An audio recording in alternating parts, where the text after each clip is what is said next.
I'm Jarmo Eskelinen. Yep. I am the CEO of Virium Helsinki, Yep. which is a development company based in Helsinki, Finland. Okay. What we do is build meaningful interfaces between the people and the services. Quite a lot of work in well-being sector, in media, and around the concept of smart city.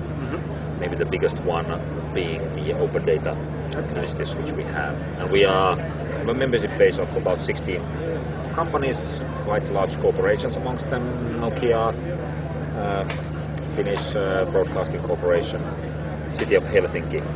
And I would say the specialty is our approach to use the Helsinki region as the test bed for services and public-private initiatives which we run.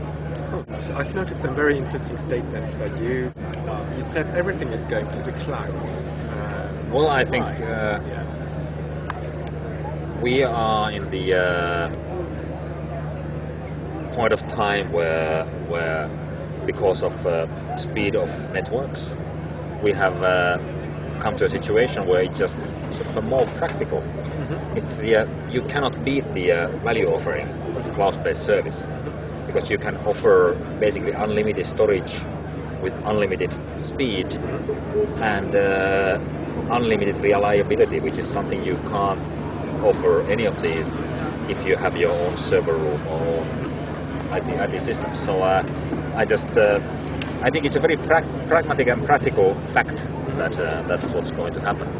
Then of course it does bring it with itself a lot of questions too, I mean, even though if you would have open data using open interfaces, it's the same as with the internet in general, where is the data, who actually owns it, who has an access to it, what about issues of privacy or other data which is, should I say, would compromise security or on that topic you had a very strong critic on the behavior or the way of thinking of publicly funded institutions about sharing content.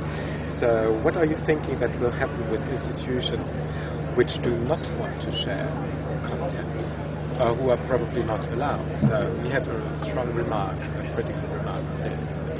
Well, I think they are simply just going to be pushed to the side. Okay, like an evolution? Yeah, it's an evolutionary process. I think the idea of public sector selling information is outdated. And quite simply, why?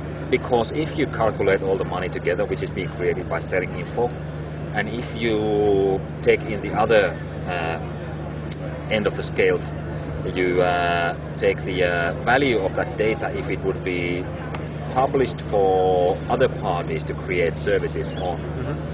Probably the government would get the more money through taxes because of added business than this total sum of these sub-optimized little transactions. Because, to be honest, I mean, let's face it, public institutions are damn bad at making business out of the data. If you compare the amount of data and the amount of business, it's like it's not their business. It's not their business to make business. Exactly. Yeah. Even corporations are understanding this. I mean, if you think of big companies, IBM's, Nokia's, Apple's, they have their developer communities because they've understood a long time ago that there are lots of clever people out there who know better what to do with your products, who know better what to do with your data. So you should tap into that talent.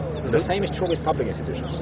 Yeah, absolutely. Maybe even more so. Do you think that probably Flo from the virtual platform raised the question, who is going to facilitate the access to this cultural content? Should it be done by the public sector, or is it something left to the private companies and so on? So what is your point of view? Is it? I'm not private sector romantic, so I think private sector is really, it's well, stupid thing to say. I mean, the business of business is making business, and that means that there are no, private sector never does anything for the common good. So I think it's, to a certain extent, it is the task of the public sector to watch out that the common good exists, and that, for example, the regulatory processes don't get lag behind, which is a tricky business though, because I mean legislation is a very slow tool to do anything. But I do think we do need regulation. We do need maybe, for example, we could have big decisions made in Europe about licensing all non-exclusively copyrighted public material under Creative Commons licenses. Things like that, to make sure that we don't fall into technology lock-ins. Yeah, it's still today, lots of cultural activity is funded by public money, so it's owned by the public, Yeah. which is you and me. Yes, because us. we are taxpayers. We own it. Yeah. Yes, we own it. So government should provide access for us for what we own already. Oh yes, exactly so.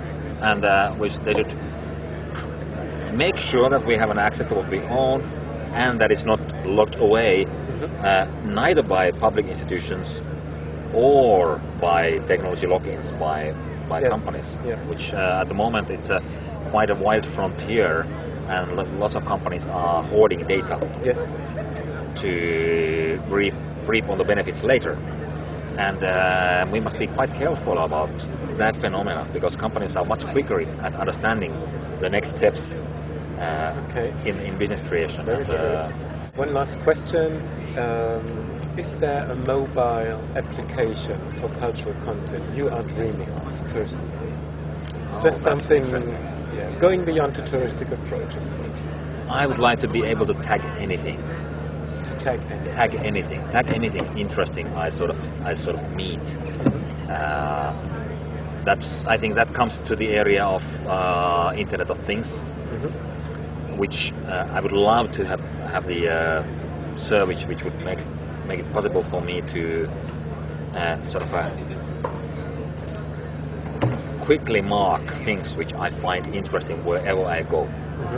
Whether it's time-based performance, for example, or location-based, or an object, or a piece of information.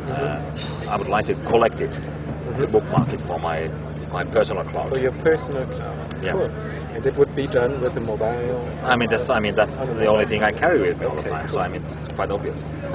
Thank you. Thank you very much.